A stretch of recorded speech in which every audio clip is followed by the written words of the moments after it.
with the NBA draft in the rear view mirror, we've got a bunch of trades to talk about, a bunch of teams making moves. We are going to get into all of it. My name is Shlomo Stark. My name is Levi Jacob. And this is the daily basketball recap in 15 minutes or less.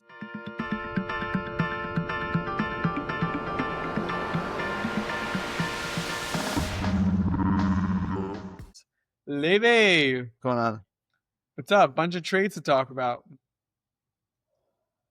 And deals. That's what I mean. Off-season moves. You're right. It's not trades is the wrong word. I love this part of the season. I really do. I like it more than the season. Like Naz Reid signing with the Timberwolves for 5 years is more interesting than the Timberwolves being on a 3-game win streak. It's just like it's like the off-season stuff is just better than the season. Not better than the playoffs, but it's better than the season. I don't know. I feel like sometimes trade deadline stuff is also exciting. Like I think each thing comes with their own thing. Like you don't like the draft much. I think also the draft is pretty good. Like I don't like the draft because I don't follow college. I would imagine if you know who the players are, the draft is very, very exciting and even more exciting than the season. The draft is a me thing, not a draft thing. Yeah. Well, what's interesting to me is that also we've gotten to an age where the free agency deals are being reported on before free agency actually starts. That's bizarre. Anyways, should we jump into it? Yeah, let's go. Can we talk about the Bulls? My guest. Be my guest. I love talking about the Bulls. The Bulls traded the following 4 players in the last year. DeMar DeRozan, Caruso may have been a bit more than a year. I'm not sure exactly. Year and a half. It's okay. Traded. Okay. It's fine. DeMar DeRozan, Zach LaVine, Alex Caruso, and Lonzo Ball. Okay. Those 4 players were traded. Okay. Now, here's who they got in return. Josh Giddey, Kevin Huerter, Chris Duarte, Isaac Okoro, Zach Collins, Trey Jones, their own 2025 first-round pick back. Who'd they select with that? Essengay, no? Who? Yeah, right. No, Essengay. So let's just say it's Essengay and 2 second-round picks. The Bulls are the dumbest franchise. They're awful. Awful. Because they're just forever. I said this in the last pod. I don't remember if I said it in the last pod, second last pod, but they're forever in the mediocre zone. If you have DeRozan, LaVine, Caruso, and Ball, you are a 12 to 8 seed depending on the year. And health. Yeah. Yeah, I'm saying depending on the year. The year could be health, the year could be other teams' health, the year could be you guys get hot. If those are your 4 best players, you will be in either a 12 seed or at 12 seed at worst, 8 seed at best in the East. Okay? So when you have that and you're a GM, you have 2 moves. Because you don't want to be between a 12 and 8 seed. You just say, let's blow it up and let's get draft picks. Or let's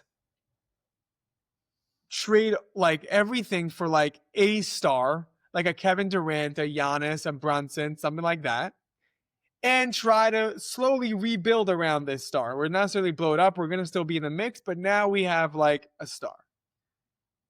What they did was they went from between a 12 to an 8 seed, between a 12 to an 8 seed, to like between a 14 and a 10 seed. Or between like a 13 and a 9 seed. What are we doing here? They just became still mediocre, but worse.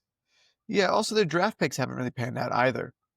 Yeah, but that I'm not blaming them for because that they're trying. Meaning, the plan was for the drafts not to. The draft, they just made bad choices, right? Meaning, I thought this player would be good. He was not good. That's excusable. Okay. Yeah, but I'm saying through and through, like at least, it's not as bad if the draft pick was better, Them being bad at drafting is a separate point. It is not the point I'm trying to make. It is a good point. It is not the point I'm trying to make. My point is this team has no vision. Yeah. Having bad draft picks is not a lack of vision. It's a lack. Well, It's a lack of being good at drafting. so the singular Meaning, thing that I I'm would focus saying, on, what are we yeah, doing here, boys? How do I don't you really know. let you had assets? How did they become slightly worse assets? Like, it just Yeah. bothers me. Like the Bucks. The Bucks for a while were in this like 8 spot. They had this um Brandon like Jennings. Brandon Jennings, like Ilyasova. Like it was like a tough time to be a Bucks fan. And then they blew it up, decided to get nobody, and then they drafted Giannis. Mazel tov. The Knicks were terrible. Carmelo Anthony was the Knicks version of DeMar DeRozan, who was like a good player but really getting us nowhere. They got rid of Melo. They stunk for a very long time. They were the worst team in the league, and then eventually they got solid, like not good. They got solid with draft picks like Quickly and Barrett, and they got okay. And then through that, they were able to build. They signed Jalen Brunson. You're like, hey, this guy's better. And then they just started like getting better. And why are the Bulls not doing anything? Why, Levi? Tell me My why. question is, I would singularly like, first off, Zach LaVine in and of itself, him as a prospect, it was just too. You really couldn't put your finger on it, and his contract is not a good contract. Like you didn't know what you were getting from him, and his contract is not a good contract. DeMar DeRozan, I think, is the asset that they got the least for.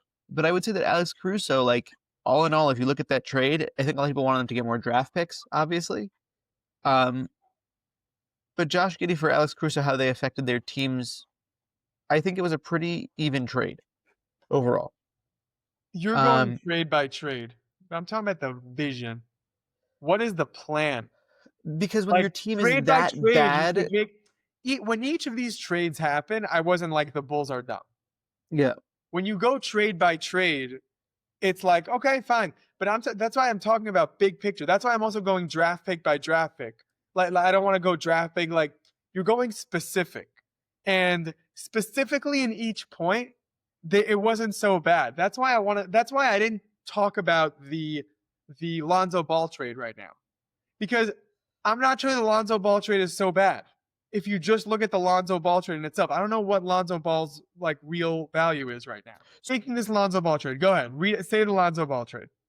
They traded Lonzo Ball to the Cleveland Cavaliers for Isaac Okoro, who is a 24-year-old, I think, guard forward, plays good defense, can shoot the three.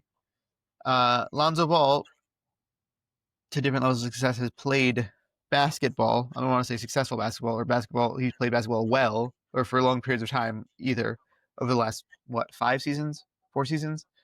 I don't know what kind of an asset he is. I think that's also the problem. There's a lot of injury concerns with the players that they did have. But to be fair, I think like the Knicks in those earlier years of them trying to rebuild, it's like when you you sit down at the end of the season, right? Arturas Karnisovas is the GM of the team, right? He's not the owner, he's the GM, I think.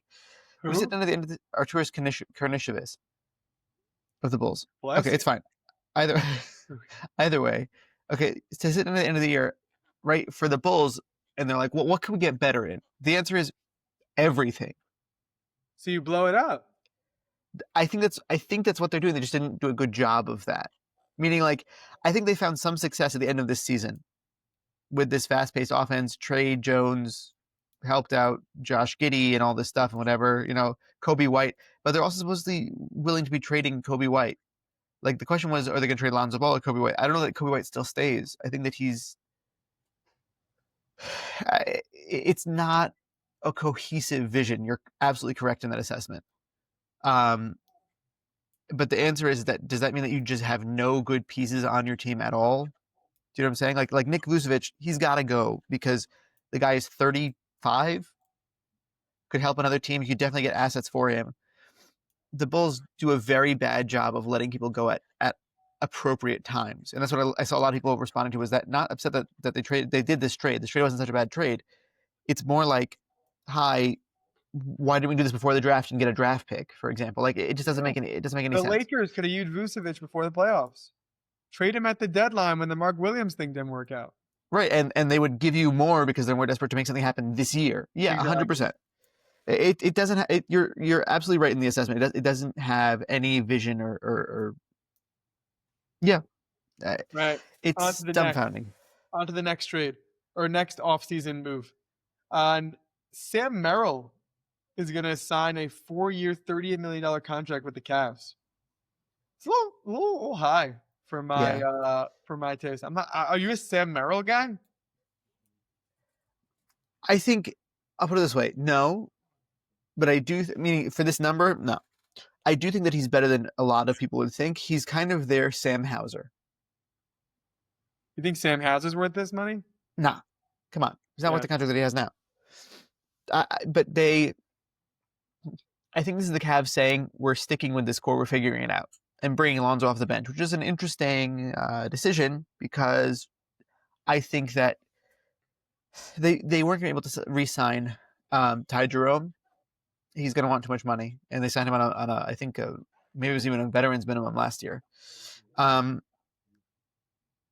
just don't think that Lonzo Ball is going to give you the same production. He's a good player. I just don't think, like, what you did was you took a player who's much more injury prone than your backup that you had, and now you're making him a very primary piece of this team. And I don't get it. I don't really get it. So re-signing Sam Merril, I think, is just trying to keep not consistency. What's the word I'm looking for? When a team is together for long enough. Love it. Nicholas Batum is opted out of his player option and is going back to the Clippers. Or no, is open to going back to the Clippers. He is undecided. He's like Giannis. He's open. He's open to all his options. I like Nick Batum a lot. I feel like he's older than I realize. Like he was on those like Dame Lillard, LaMarcus Aldridge teams. And he's like always really good in the Olympics. He's always good for a big three when a team needs it. I think any team would be lucky to have Nick Batum. I would love if he went to the Knicks. Yeah, I just don't think he's such a newsworthy piece right now, because he's 35, 36. He was significant in the playoffs. But they lost. You know? Like, I feel like that also tells you. Yeah, it's fair. All right, so we'll stop talking about it. Davion Mitchell, 2-year, $24 million to return to the Heat. You're such a Davion Mitchell guy. I like him. He's scrappy. Yeah, 100%. I think he's very Miami Heat. You know? Yeah, he's a Miami Heat guy. Yeah. I don't know if I love the number. He gives me he's TJ McConnell vibes. But yes, but more on like shift it to defense a little bit more. You know what I'm saying? TJ's a great defender. He's a good defender. He's little. He's not as good of a defender as Davion Mitchell. It's TJ. It's Jose Alvarado. It's like these guys that are like, it's just like undersized. Oh, you're here now. Like you stole the ball. Like I think Caruso used to be there and he elevated above it in the finals. But Caruso used to be that type of player. Maybe on the Lakers title, he was that type of player. Of just like this annoying little person that's like, I forgot that I had to worry about you. Fine. That's valid. Naz Reid, we mentioned this in the beginning. Naz Reid, 5-year, $125 million extension. That is a giant contract for probably, I don't know is he the best center or the second best center on the team? No, he's the best center for sure. Like Rudy Gobert. Yeah. You're just done with Rudy Gobert? He was played off the floor several times in the playoffs. That closeout game against the Lakers was because the Lakers literally don't have a center. Yeah. Okay. I think if he wasn't going to take the 125 5 years, he was going somewhere else, and they were definitely paying him at least that much money. He's a very good signing player. for the Wolves. They needed to. I think that they need to. I think anything moving forward, like who else are they giving the money to in free agents? There's no other free agents, and he's a big guy who plays very solid defense. He's a good energy guy and can shoot it pretty good next to Anthony Edwards. They need that. They need the spacing. They need the smart basketball player. He's very necessary for this team. I don't know. I don't think it doesn't mean anything for any other players like Julius Randle. You know what I'm saying? Like it doesn't mean that they're going to make any other moves. It's just it needed to happen. I think that they need to do something. I think it means that they're not able to bring back Nickeil Alexander-Walker, which is SGA's cousin, as I heard many times in the broadcast. But he's turned into a very good player for them. I just think that they're going to have to figure something else out because he was important to this team. I love it.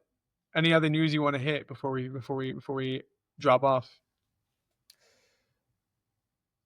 There was a little thing that I heard from I don't remember. I'm not going to remember who reported it. I mean, it's not like a source. It's like a thing that the Lakers maneuvered some in the second round of the draft with cash compensation or whatever you want to call it. Yeah, we spoke about that. I'm saying I think it's a good sign for them, and I'm interested to see what happens moving forward as far as their offseason because there's a lot of weird moves that can happen. I don't know if Rob Pelinka's going to do anything about it. They're one of the most interesting teams for sure because now they have a ton of money and they have a ton of talent. So, and let's see what they do with that. That's all. All right, that was the NBA, the daily basketball recap in 15 minutes or less. I want to thank you, Levi, for co-hosting, for producing the audio, for not saying anything mean about Jalen Green. I want to thank you, Max, for producing the video and helping us with content ideas. You're the man. And for putting out your own content, check out Max on YouTube. Max did a little analysis of the Nets draft picks. You could go check that out. And I want to thank you for listening.